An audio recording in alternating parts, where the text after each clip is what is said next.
Ôi, uống rồi không? Cái đâu? Nghe đi. Ôi, nghe nó luôn, ngon nghe đi.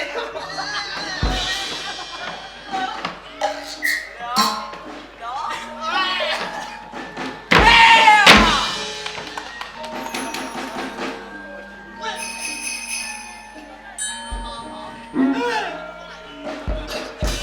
Mantap sih lah sebenarnya. Ngomong aja. Mas sombong ngomong aja. Sekarang sombong.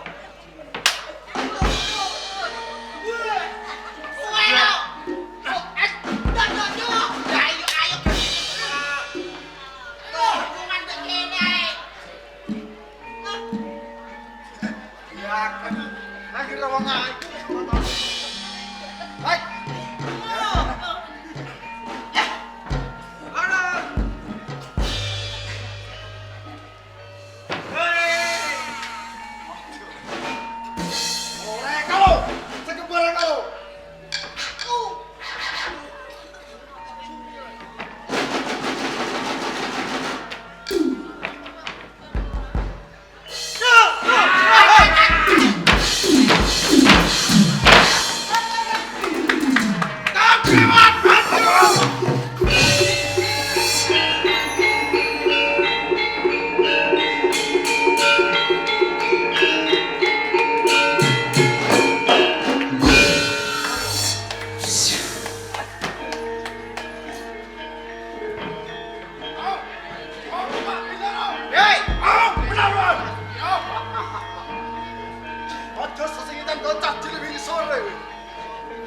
Hei, kowe sakloron.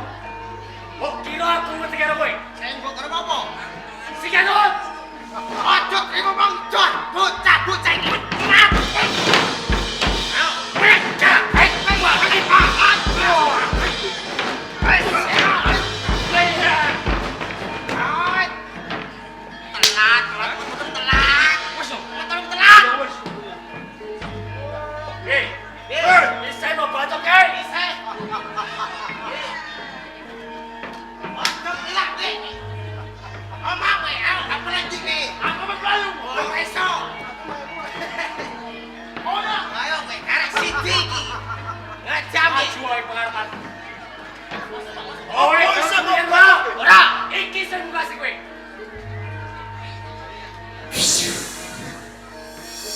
Ayo, mantan coba kowe. Ora sih kok. Aku nang musil. Kewane terus kabeh. Ora kebian. Jalan. Biar aku sebarang, tenang. Kowe iso. Kemudian, Kakek. Ayo.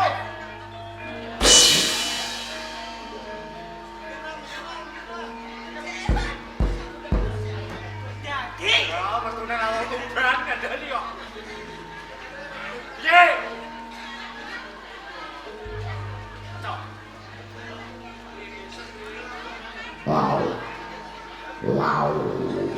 Maju.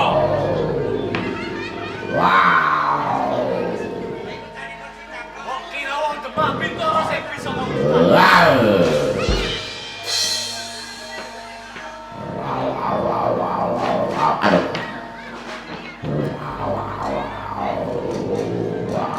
Ayo. Maju ae. Maju.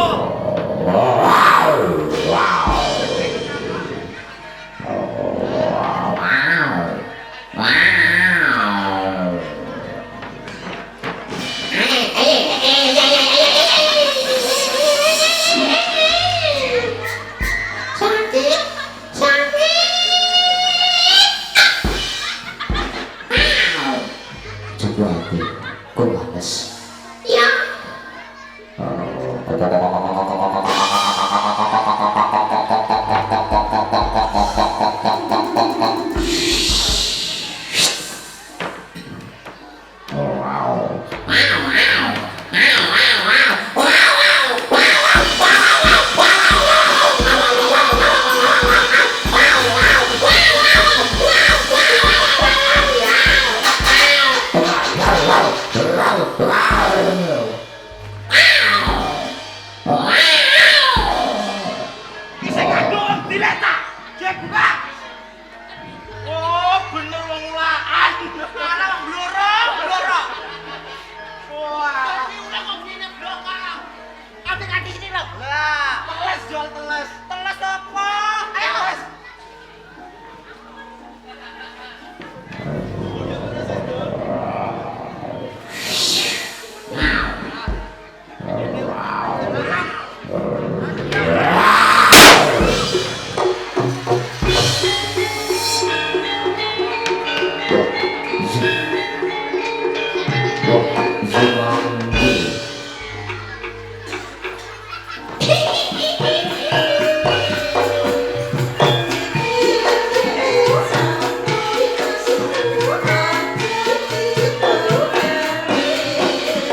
Masuk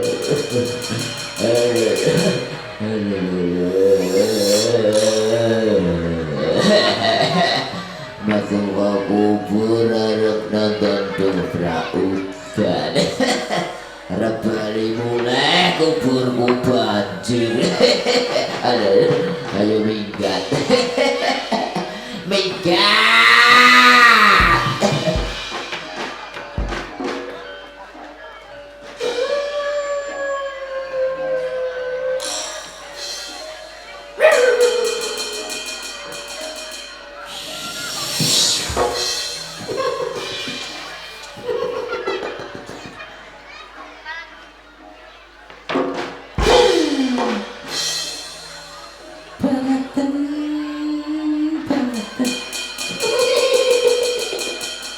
Ning kubur wis ora penak.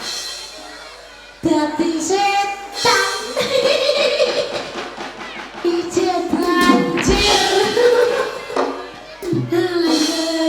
Ora apa-apa. Ora apa-apa menak wong tani nek udan.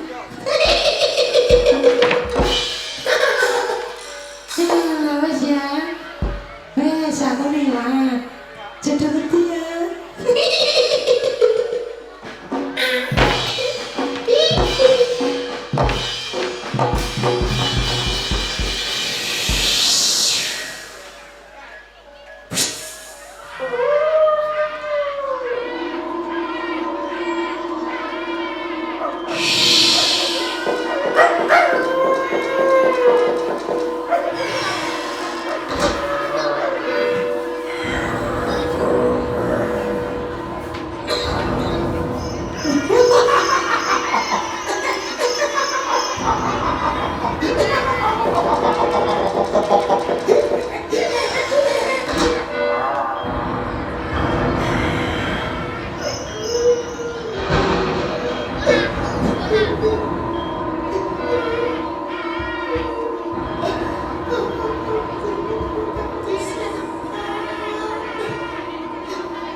seneng piye seneng gak kancane dijak ro kenalan sana ngurung tahu sama mungkin ya kan. wah iya perkenalkan nama saya adalah Muncul Nama saya Endang Sulastri. oh, Iki no desa iki kan. iki ana nang Gedung Watu Dek Kecamatan Sumber Kabupaten Rembang perdana ya Dek coba nang desa Gedung Watu kene ya acarane apa Acarane wali watu hitam. sunatan ya Dek alhamdulillah Ya kan. sing ditimbani ketoprak Wahyuman Golo ngono ketoprak asli saka Desa Tanjung Sari Kecamatan Jakenan Kabupaten Pati Pimpinane. Lek mogol ngono Kang, udan iki piye Kang rambut tambah? wah kok ditambah piye Dek ora terang dhewe ora nek udan iki engko lho aman udane sesuk ya udane dileh kono lho kono kene terang ben acarane lancar ben rame penak le mirsani ngono Jos Kang, Kang. ana apa kok kang kae Maksudnya ngene Kang. Wingi ditimbali Kang acarane wali matul khitan ketoprak Wahyu Manggolo. Iki nanggap carane piye Kang?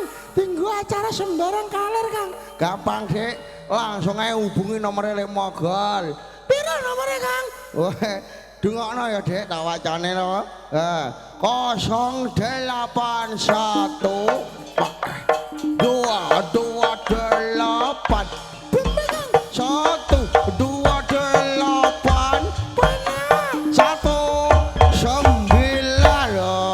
perkenalan perdana muga-muga do seneng nanggap ketoprak Wahyu Manggolo ngono Seneng ya seneng Kang.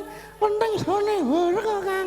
kowe kepengen horeg langsung tak tes ya Dek DJ Wahyu Manggolo Iki DJ Kang. iya ayo gas le oh dungokno horeg WM Audio Iki di syuting Kang. iya no RHS Production. Wah, jas. Soko ngalapan Tanjung Sari. Jakenan Pati. wah asik konco YouTuber ya akeh Dek Sopo iki Kang? ono kantong channel Sandra Official WM Leteng Ladu Leteng asik Wahyu Manggolo lagi asik goyang asik Coba Jawa. coba Ala kari-kari. cek ya semua cari Wahyu Manggolo abya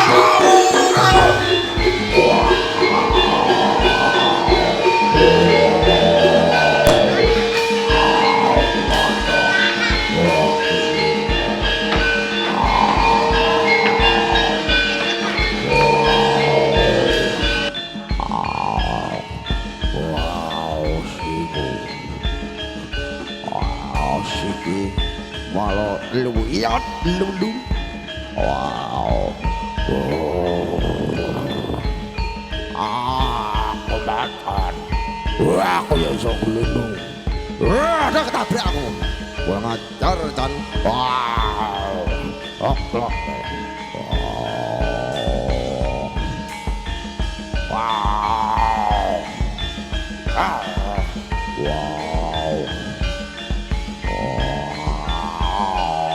Macam lagi, Wahyu Manggolo.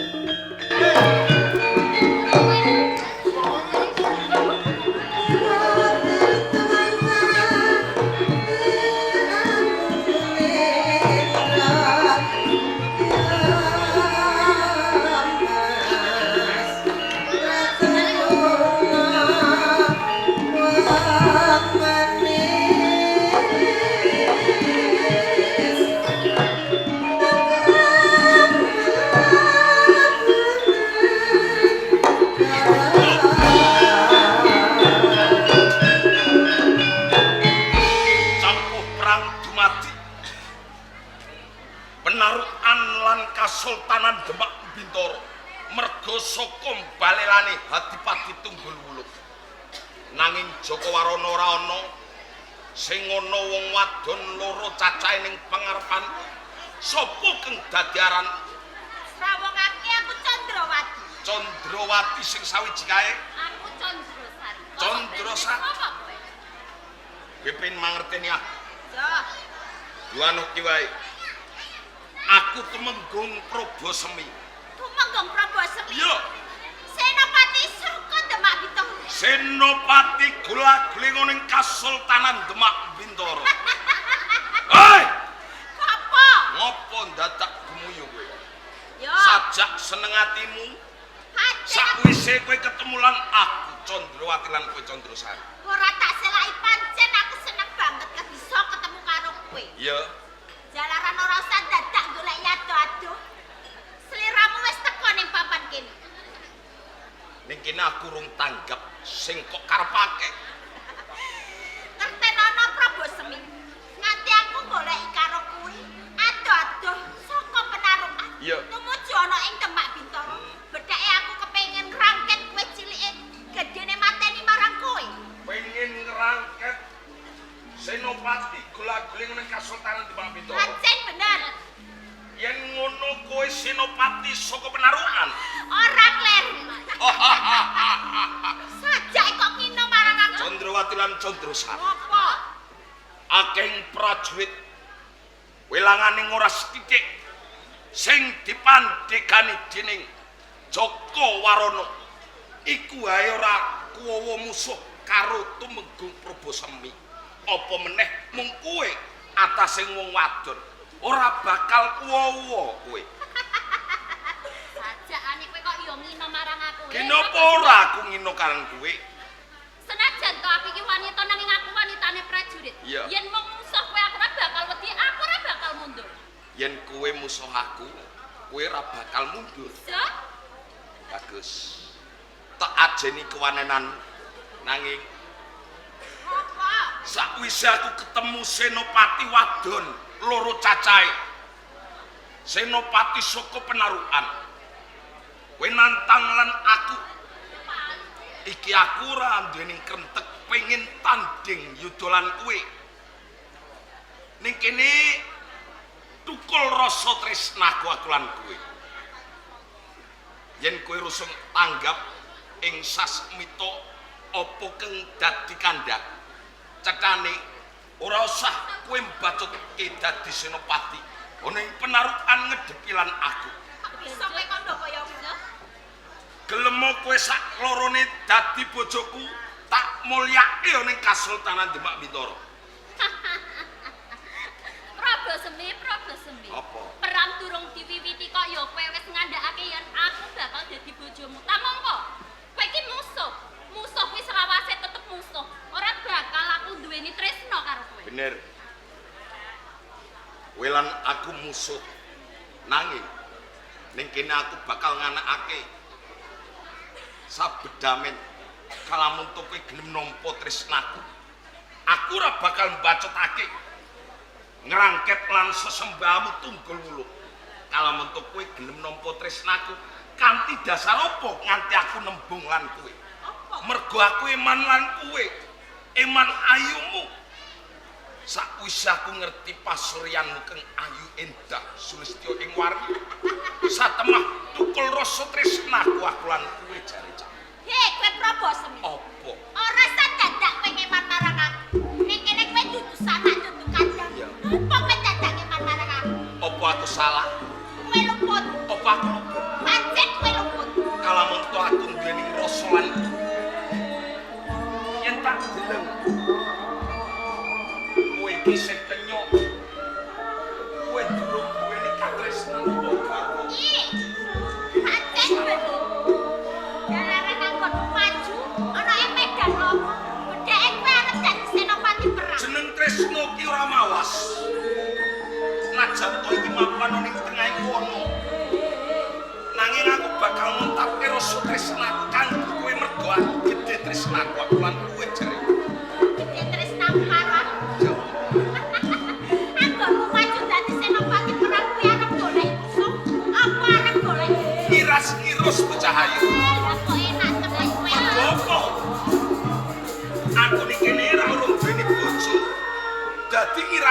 terus aku dadi senopati yo golek calon bojo.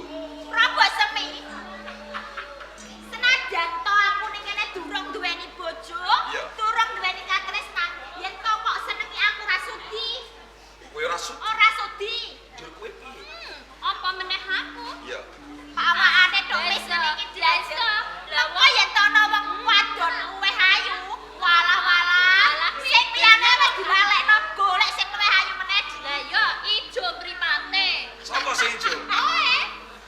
Ayu ayu. Nek memanis kuwi kira-kira ono saweran 200 ya lah. Ayu ayu ne wanita. Ngalebono pamer swara. Dasar ayu marah.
Tresnamu dimen kowe gelem nampa tresnaku. Angel jebul. Tresna yen to dipaksa kowe lara. Tresna dipaksa? Iya. Lara kuwi yen kawitan. Mengko yen wis kelakon ping pisan ping pindho, kowe takok tunggale. Buruk. Lah kok wis krasa ya dia. Lara ngopo kang si netya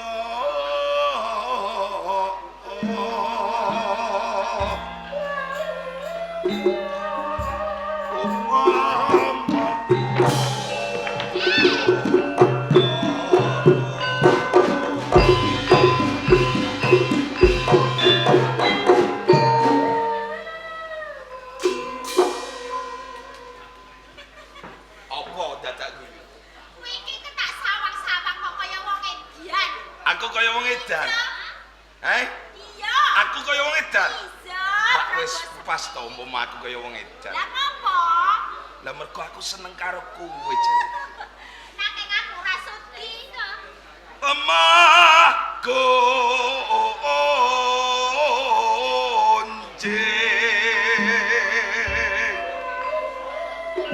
anggan jong paku linga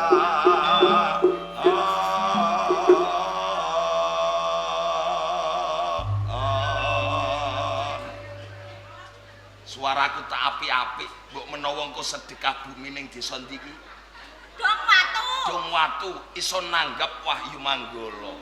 Ora selerane Wahyu Manggala, paling sing ditanggap ketoprak jeruk. Boten kula Lagi sing aku. ora usah ngiyas. Prabu Semi. Apa? Mbok yo nyedak to ya. Yen ngono kowe gelem nampa tresnaku. Tenan apa? Ngono kowe sing ngono di. Kaya ngipi sajroning melek. Kowe kandha kaya ngono. Prabu Semi. Musik, Apa? aku pengen takon lan. Takon apa meneh? Ning kene aku nembung tresna lan kowe sak loro. Yo. Kowe gelem to? Gelem umpama tak wayuh. Kok ayo? Iya. Lho mergo kowe wong sakloron aku kaijenan, Jon. Nek ngene ya, yen to kowe wayo, apa kowe kuat ngatasi aku wong loro? Kang tegese ngatasi. Ya ngatasi tanggung jawabe. Kuwi abot lho ya. Gini apa ora? Nek perkara tanggung jawab. Wis tanggung jawab kowe wong lanang kudu bisa ngayomi marang garwane utawa bojone. Najan to duweni bojo loro, iki bakal tak gawe adil lan adil-adile. Mergo apa? Wayu Manggone esuk ndakene iki 9 sasi ora lerek. Lah, cocok. Lah iya, Yen tak aku nukono Pajero, lah sing siji kok tukono apa? kowe kon tuku Pajero piye? Ban-bon ae kowe iki kok. Aja ngono. Bulan iki. Tahun ngarep wis ora nampa bayaran. Sapa? Kowe kok ngerti, Dik? Ora Lah usah. kok makane nogo ae kok. Ora usah kaya ngono. Lah bos sepi, bos. Kowe gelem nampa tresnaku apa ora? Iso. Iya. Tenane aku Kowe gelem nampa tresnaku? Iya. Matur suwun Gusti. Kok dhisik to? Apa? Kok anggere nyerot ta? Iso wong lanang kok. Lah genti saiki aku takon marang kowe. Oh, Kowe iki tresno lahir batin karo aku apa mung tiba ing pengucap? kabeh tresnaku aku lan kowe sakloron. Iki lair tumusing batinku. Aku ora bakal ndejani janji. Kalamun to cetha kowe gelem nampa tresna. Iso. Aku sago nampa katresnan. Iso. Nek aku duweni penjaluk karo kowe. Aku kepengin kok ambung Prabu Semar. Hus, Apa? kanthi bukti kudune yen to kowe gelem nampa tresnaku. Kowe saklorone ngambung lan aku jare. Percaya kali terobos. Dadi cetane sira bakal mateni si Tumenggung Prabu Semar. Nggih, amargi Tumenggung Prabu Semar pinangka kegiatan wonten ing Kasultanan Demak Bintoro. Tumenggung Prabu Semar mbok pateni mesti kelakon mati. Nanging pripun? ing mengkone mbok menawa bakal cabang gegayuhanmu. Gunmu kepengin ngrubuhake Kasultanan Bintoro Demak nak Pasiban. Inging menapa panjenengan saged ngendika kados ngaten? Jalaran sing ngerti karingkian ing Kasultanan Bintoro Demak. Nggih. Iki ora liya si Tumenggung Prabu Semar. Kados ngaten. Kejaba sapa kuwi? Nggih. Tenane Tumenggung Prabu Semar ana ing Kasultanan Bintoro Demak iku ora ana apa-apane. Kesipun? Ibarate timun mungkok jaga ini.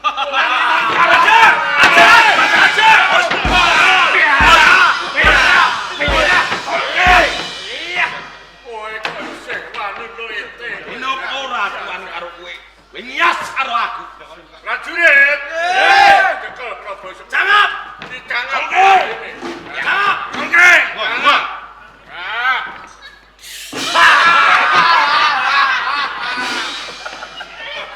Rasane mesti asin. Iya, asar pilek tenan iki. Lajeng prayoginipun Prabu Semar tetepun apa? Nah, prayogane Tumenggung Prabu Semar dilebokke ning Pakunjaran. Rambipun? Mengko saben esuk ditokke ka Pakunjaran. Nggih. Ditakoni bab karingkian ning Kasultanan Bintoro Demak. Yen dheweke ora gelem ngaku, Nggih. digiep bukti yen perlu dicombor gegak, dicampur beling sing lembut. Ususe ben rada. Ususe Ora bakal aku ngaku. yen waciawan ya ngono nggih. Ditokke Pakunjaran. Kok ditakoni karingkian ning Kasultanan Bintoro Demak ora gelem ngaku. Di-PP ning alun-alun Kadipaten Sajane bakal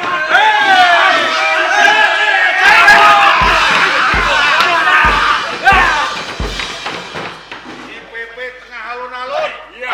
Kau pami mangke pun garing. Yen wis garing jang diselepke. Lho, Kaya gabar.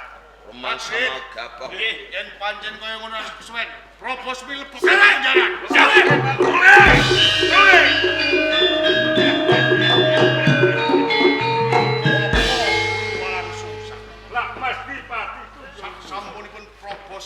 dados bebandan. Kula nggadahi keyakinan menawi to sekedap melih kula saged dados sultan wonten ing Kasultanan Demak Bintoro. Ibarate cara wong bathik Iya. katon ngengkrengaken Menika leres. sadung kapan meneh Kasultanan Bintoro Demak mesti berubah. Kula ingkang jumeneng sultan wonten ing Demak. Kalau dhisik senajan to Kasultanan Bintoro Demak berubah Nggih. ibarate Sultan Trenggono kuwi tumekaning pati. Iki sira durung bisa kelakon dadi ratu. Sebabipun menapa? Jalaran Sultan Trenggono nggone jumeneng Sultan ing Bintoro Demak iki durung sah. Dereng sak. Mergo Sultan Trenggono jumeneng Sultan ki mung warnen. Kartekel cara tembung menterenge saiki wakil Regem layang Partisara. mergo durung regem layang Partisara minangka kekuatan pikukuh ning Bintoro. Lajeng estunipun sinten ingkang regem layang Partisara kula wau? Nah, ngerti yo, Nggih. sing regem Partisara ing Kasultanan Bintoro Demak iki ora liya randhaning Sultan Pati Yunus Ratu Semenanjung. Ratu Semenanjung. Lajeng mapanipun wonten pundi? Iki dina Ratu Semenanjung ki mapane ana ing Panti Jepara. Panti Jepara. Mula Nggih. yen sira kepengin dadi ratu ing tanah Jawa, ayo kudu mbradat Ratu Semenanjung saka Panti Jepara. Menawi kados ngaten kula bradate Ratu Semenanjung belum. Apa kula panjenengan ampun ngantos bebidung dumateng manah. Panjenengan kala wau ngendika kula saged jumeneng sultan. Lamun to kula saged ngregem layang Partisara. Ingkang ing dinten sakmenika dipun regem kalian Ratu Semenanjung. Iya. Lah carane kita dipun colok. Ning keng menop kula badhe jumangkah nyidra kawontenan Ratu Semenanjung panjenengan candhek. Saru dinulu. Gedereng panjenengan ki sawijining pangarsa negara, sawijining adipati. Lho yen to bakal tumindak nyolong bradat Ratu Semenanjung. Saya meneh iki ngedeng-ngedenge perang gedhe panarukan kelawan ing Demak Bintoro. Durung wae sira bisa mlebu ning Panti Jepara, mbok menawa bakal diranjap kabeh para prajurit ing Jepara lan ing Kasultanan Bintoro Demak. Menawi mboten kula ing nyidra. Lajeng sinten ingkang saged nyidra kawontenan Ratu Semenanjung? Ya. Ben ora kawis tara. Nggih. Mengko aku bakal utusan karo muridku sakloron Candrawati lan Candrasari. Menika pawakan wanita. Ayo senajan to awak wanita. Nggih. Iki wanitaning prajurit. Yen to mungsuhi kabeh para wong-wong ing Panti Jepara, mbok menawa bakal bisa ngentasi karya. Kejawi saking menika mboten kawis tara. Nah, ben ora ngawis tara. Menawi kados ngaten bab perkawis icalipun Ratu Semenanjung kula pasrahaken dumateng panjenengan. Kaya ngono nggih, Candrawati Candrasari. Nggih, kados pundi, Bu? Iki sih nampa jejiban sepisan kas kowe. Kenapa menika, Bu? Kowe ndak kongkon tumuju ing Panti Jepara. Suwonten Panti Jepara. Golek ana Ratu Semenanjung mengko yen wis ketemu. Iki boyongen ana ing Kadipaten Panarukan. Benjang kapan bapak kula? Ayo saiki. Saiki wong ketokane saiki kok. Tenang tar waca dawuh panjenengan bapak. Kula namung ngestokaken nuwun Sing pamit apian. nyuwun tambahi pangestu. Ya, gak pengestu. Sawetawis kula badhe wangsul wonten ing Kadipaten Panarukan. Rantinen sareken kebut gahar sing eco sadung kapan meneh Ratu Semenanjung bakal dumunung ing Taman Sari Panarukan. Kula nyuwun pamit. Sing ati.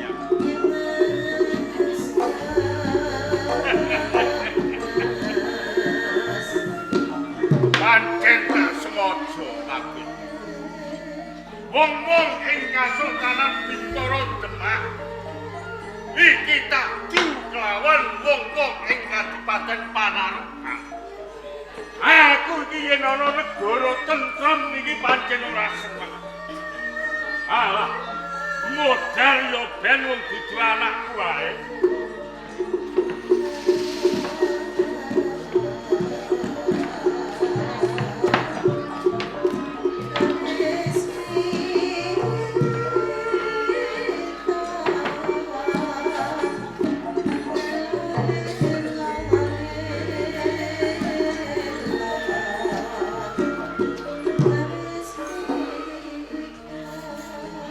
Jebul kok kaya gini.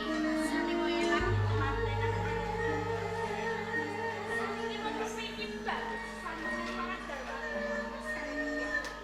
Nah, iki durung garwane Kang Mas Repit lagi wae kaya wong sing durung ana konco. Yen tak rasa.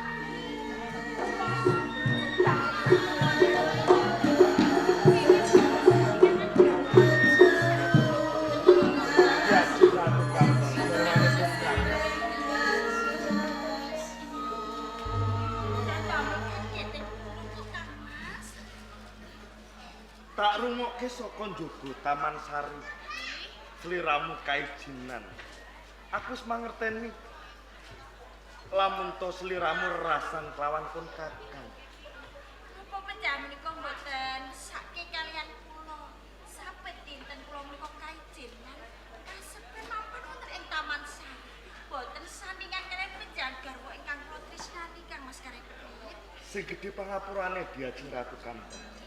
Sakwise aku kapundhut putra mantu ana ing Kasultanan Bintoro Demak. Akeh kewajiban sing kudu tak rampungke. Nanging Kang Mas, sinaosa kathah ciciban ingkang dereng kejar rampungake. Kaya penjamin kok kedamut kalian kula garwa panjenengan. Kula menika kapang sanget kalian panjenengan kok Kang Mas Karepit. Rabedane kelawan pun kakang. Sliramu kudu percaya. Aku ora bakal kabudung kelawan wanita liya. Saya-saya Diajeng Ratu Kambang. Terus pundi Kang Mas? Apa sliramu ra kelingan? Nalika sepisanan aku ketemu kelawan sliramu, Ih, bot-bote aku mung kepengin sandingan kelawan sliramu. Nganti kadengangan Rama Sultan sak temah. Aku numpak benteng kanthi mungkur. Nanging kasunyatane apa?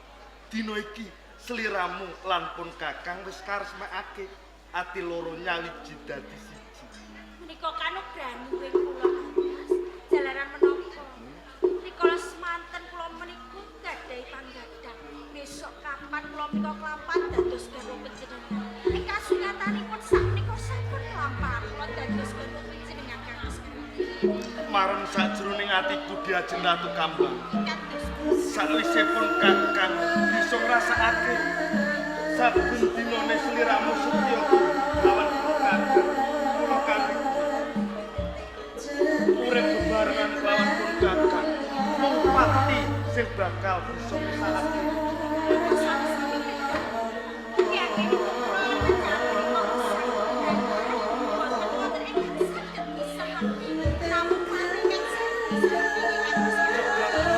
kakang Diajeng Ratu Kambang.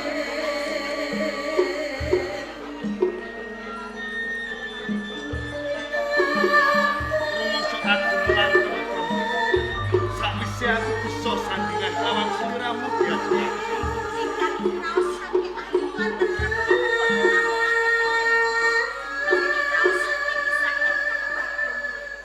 Gegarane wong agrami.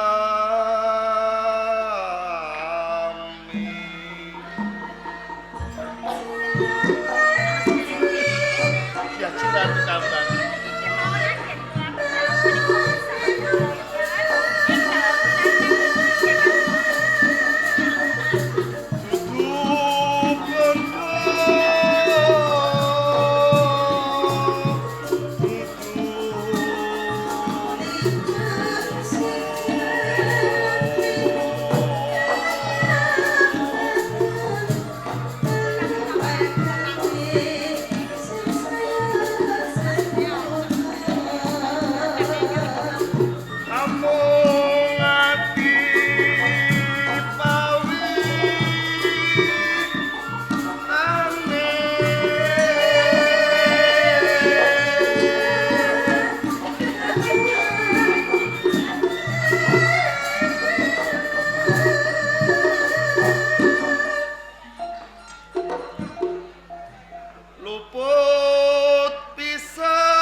Panggonipun kula menika rados kaliyan kedan kados ngaten Kang Mas. Sing gedhe pangapurane Diajeng Ratu Kambang. Kados pundi Mergo Kang Mas apa? Karepin? Pun Kakang ora bisa mbacut. Anggone leladi kelawan sliramu. Menapa pedam menika ngendika ingkang kados ngaten Kang Mas Karepin? Mentas wae pun Kakang sowan ana ngersane Rama Sultan. Rama Sultan paring dawuh kelawan aku supaya aku tumuju ana ing Panti Jepara. Tuwih kawilujengane Ratu Semenanjung. Kang Mas Karepin, estunipun kula menika tasih kapan saged kaliyan panjenengan?